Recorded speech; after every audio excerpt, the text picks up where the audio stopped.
Good morning, guys. Welcome to this Thursday, May 15th, halfway through May. And market's kind of holding on to the gains, a bit of weakness here in the overnight. Gold had a big run up and a big roller coaster going on in the overnight. Overall, a little bit of weakness is what it looks like across the board. We got a ton of news coming out today, this morning as well. I think I'm not sure if it has to do with Walmart earnings. I think Walmart earnings came out yesterday. That caused a bit of weakness on the markets, but there's a lot of good news happening overseas, though, in terms of deals being made and stuff like that. So I don't think it could also be as if a pure technical little pullback, given that we have been extending pretty freaking good the last few days. So I would not be surprised if we get a little bit of a pullback, a bit of profit taking. However, this morning we got a packed schedule. So at 8:30, in a few minutes, we get jobless claims, PPI, retail sales, Philly Fed, Empire State Manufacturing, all happening at 8:30. Then Jerome Powell is speaking at 8:40, and at 9:15 we get industrial production, and at business inventory, and at 10 o'clock we get business inventories and housing market, and 10:30 we get the nat gas report, and that's about it. So 8:30, 8:40, 9:15, 10, 10:30. And so that's going, and this is significant news. So there could be a lot of cross currents going on here today. So that could also be a reason why we get a little bit of a pullback here in the market. It hasn't been by any means a big sell-off or anything like that. Just a little bit of weakness. And if you look at capital flow here, we have been extended pretty good past this resistance area. Now it looks like we reverse retested that support area here in the overnight, the 5860s. And we'll see if they're going to try to take it down and reverse retest the 5830s. We'll see. It's how that's going to go. It could be that we cut off the buying right now at the well, we did cut off the buying at the 59.25. We did not extend on the ES yesterday. I guess you can. Well, no, we didn't extend. So here's your high. It's from the prior day, 26. We got that high on the ES yesterday. So technically we cut off the move out of the middle yesterday, and we're looking at the retracement to find a spot to cut off the selling, and then we'll have a spot where we can start building value. That's just the classic market profile development. So cut off the buying at 59.25, retracing, looking to spot to cut off the buying, or sorry, cut off the selling, and then we'll find an area where we can start building value and coming to balance. So that's what it looks like to me, at least to get started today. And with all this news, it could be pretty hairy. It could be a pretty crazy morning. Either that, or it could be a complete dud. All the news comes out and the market just doesn't do anything. So it could go either way. So I mean, I'm just going to sit on the sidelines this morning and kind of watch it and see what kind of the reactions are. But just be mindful, a lot of news coming out this morning, and as people digest it, it's going to be definitely some cross currents. But then at the time we're looking for a little pullback. So starting off with a slight bias to the downside, and the only reason I'm doing that and not just looking to buy weakness is because we cut off the buying yesterday. So we're looking for a spot to cut off the selling, so we can expect a little bit of pressure to the downside. Try to see how far they can take it, and if they find support, well, that's going to be the one which cuts off the selling, and then we can enter our stage 3 with a day an inside day maybe tomorrow. So starting off with a slight bias to the downside, let's see if they can retest these lows at the 75 and the 60, 65 here for rotations. See if they can take that lower. And if they can't, we'll see rotation right back up again.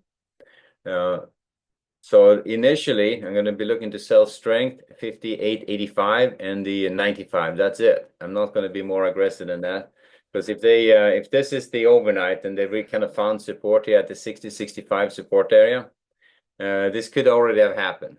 So I will find out. I'm not going to just say it has happened until we get past all the news and see how the day actually progresses.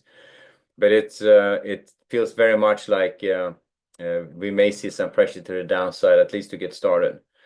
And so looking to sell again the 85s and the 95s to get started, but that's it. If they trade above 95, I'm back range bound, and assuming that we are now in the stage 3 on that profile. And if they start taking out support at 60-65, well, then we're going to just see how far they want to take it before they find support again. And we do have good support here down at the 58.35. And that edge, as you can see, a nice big ledge right there at the 35s. And that comes out, I guess it's going to be a little bit of more of a problem. But at this point, I'm not going to worry about that. So if they take out the 65s, we probably have a good shot at running it down to that 35 level. So I would stay on the short side if that starts happening. And looking for buying opportunities against the 50s and the 35s as you get there. So that's kind of the dynamic. And any of these support types could potentially hold. So it could be the 75, 73. It would be aggressive. It's the 60, 65 could hold. The 50s could hold. The 35 could hold. Anyone's guess. It's you just have to see what the market's going to do. So there's no rush to get long against those support areas. You can take your time, and I would look for a better setup. I tend to get a little bit aggressive sometimes when you get down there, and it's usually it's a crapshoot. Sometimes you get great trade locations. Sometimes you just get flat out run over, and it's just a more high risk trade. So it's probably better to wait for a failure to occur, and in other words, they can't take it lower. It looks like they're stalling. And then you have a better shot at getting a trade location and an opportunity for a rotation back up again. So that's kind of how we get started on the ES. So looking for early strength, looking to sell early strength, 58, 85s and the 95s for rotations back down. And the reason we're in stage 2, looking for a retracement of from the highs. If they trade above the 58.95, take that off and go back range bound. At that point, looking to get short against the 59.05s and the 59.25s, and these two resistance areas. But then we're trading it as a range at that point.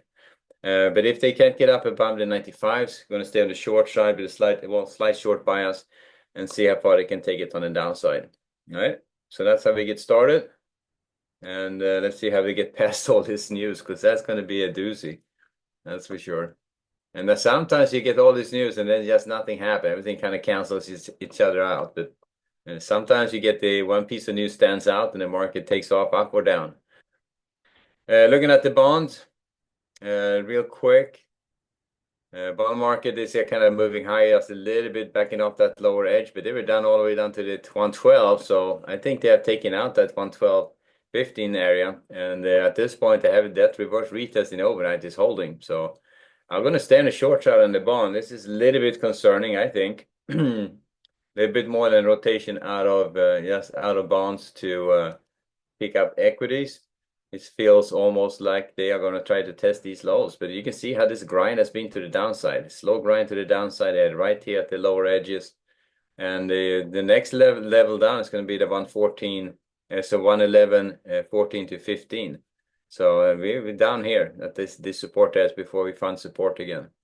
Now, if they get up above that 112, 18 to 20, I think they're back up above that edge if that happens. And then I'm going to take off that short bias. But at this point, looking for short setups against the 112, 18 to 20, maybe the 24s if they try to run it one level outside the obvious. At this point, a little bit concerned about the bond market taking out that lower edge, and it looks like they're grinding this lower. So it's not by any means it's an orderly sell-off, but it's still selling off. So that's how we get started on the bonds. Not going to be aggressive on the long side on the bonds. It's if they start heading lower, you don't want to be in front of it. Nasdaq also pulling back a little bit. Nasdaq on the capital flow side of things, right back to this attractor spot at the 200s. As they blew through that one, and then they stalled yesterday. They did extend yesterday though, so technically they are still in a move out of the middle to the upside. So Nasdaq was still extending yesterday.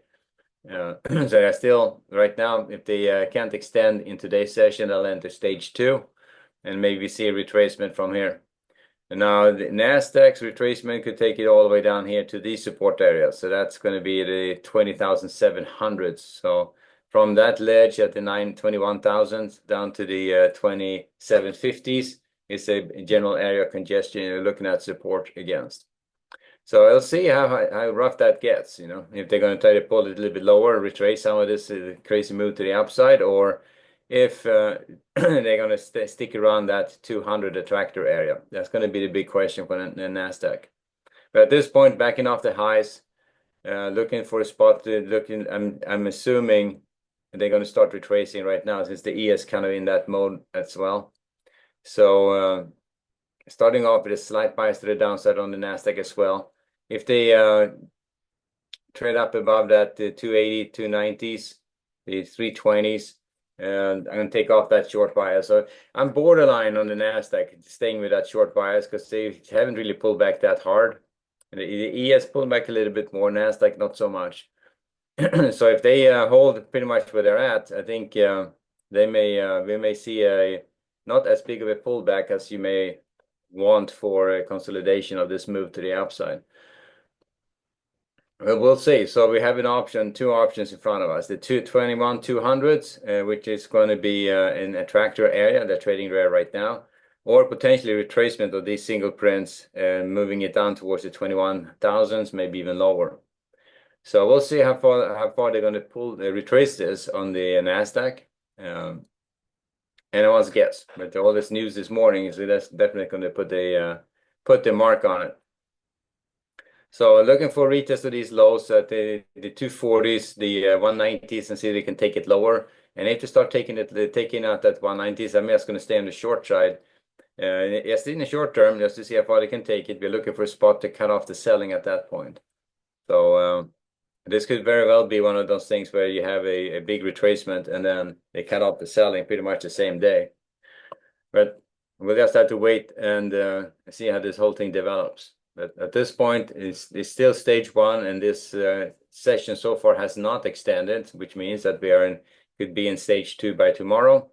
And yeah, see how far they retrace. But not going to be looking to aggressively buy weakness, and you're going to prefer to sell strength at this point, at least for a couple of levels here, the 290s and the 320s, maybe the 350s, but not super aggressively.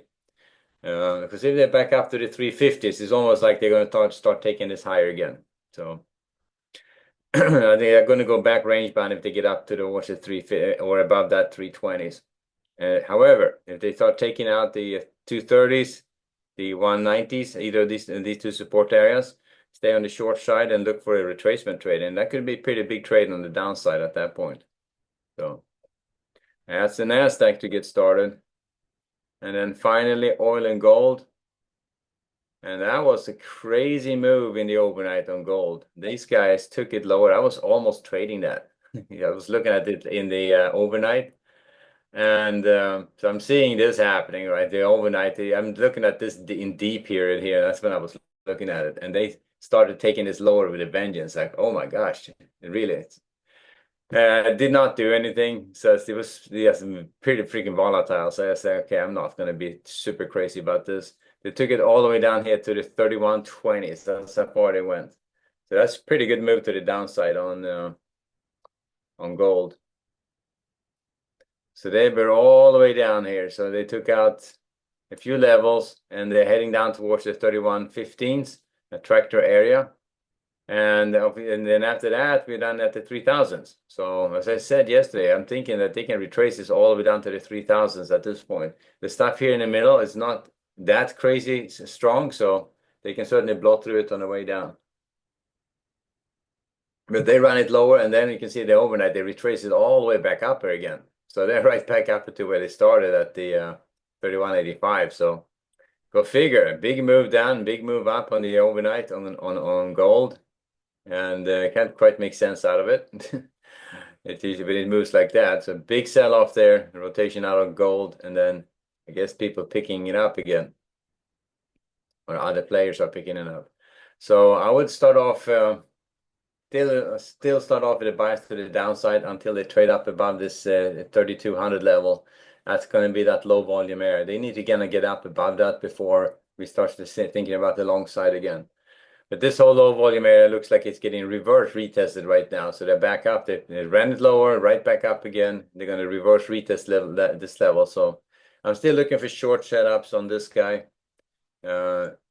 Just not as aggressively because this retracement was pretty violent. So there's no rush to get short against it. But looking for short against the 85s, and they just took that out. So 95s and the 3200s. And above 3200s, we are back on the long side at that point. So we'll see if gold is going to be starting to blow through these two as well. So that's an interesting move on gold for sure. But still thinking about the short side, and I don't know if this was a flush in the overnight or not, but it was pretty crazy. So I mean, look at this whole move to the downside. I didn't see that. Here, this is time. This is what I was looking at it when this was happening. So I'm thinking like, oh, I mean, they almost missed the whole thing, but that was a massive grind to the downside, and yes, was the start of it, and then they took it all the way down here to a very low level. So pretty crazy stuff on gold. So volatile, you had to be super careful trading it because they can run you over in a heartbeat. And then finally, oil backing off pretty good. This is the last day on the June expiration. So I would not, I would stay on the short side on this one. This is backing off pretty hard from that overnight. So I look to sell strength, 61.30s, 61.70s, 62.20s for rotations back down again. We are kind of at that attractor area, so the other option is that they don't go and nothing much happens on oil at all. Looking for my capital flow here. The other option is that, come on, where are you? There you are. All right, so capital flow. So we are right here at this attractor, a little bit below it.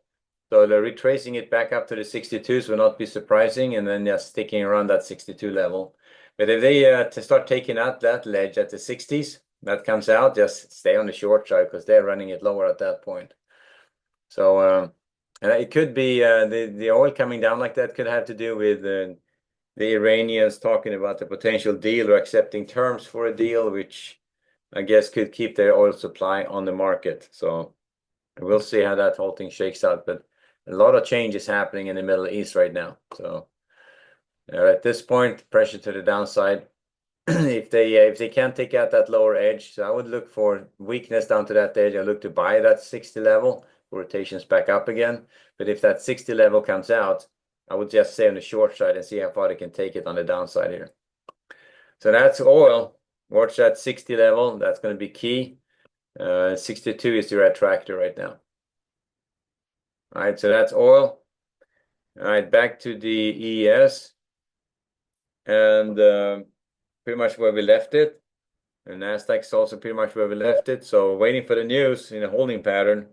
And remember, it's ES in stage 2, looking for weakness. See how far they can take it on the downside. Nasdaq is just beginning that. It's still in stage 1, but looks like they are getting into that stage 2 as well. So we'll see. We'll wrap it there. So get ready for a busy morning. Busy morning of news. So good trading, guys. And I'm gonna probably be sitting on the sidelines for a bit, just waiting for that news to pass and see what the market really wants to do after that, because it could be pretty whipsawy as the news keeps coming out. All right, guys, we'll leave it there. I'll see you back at 11:30 for the next update later.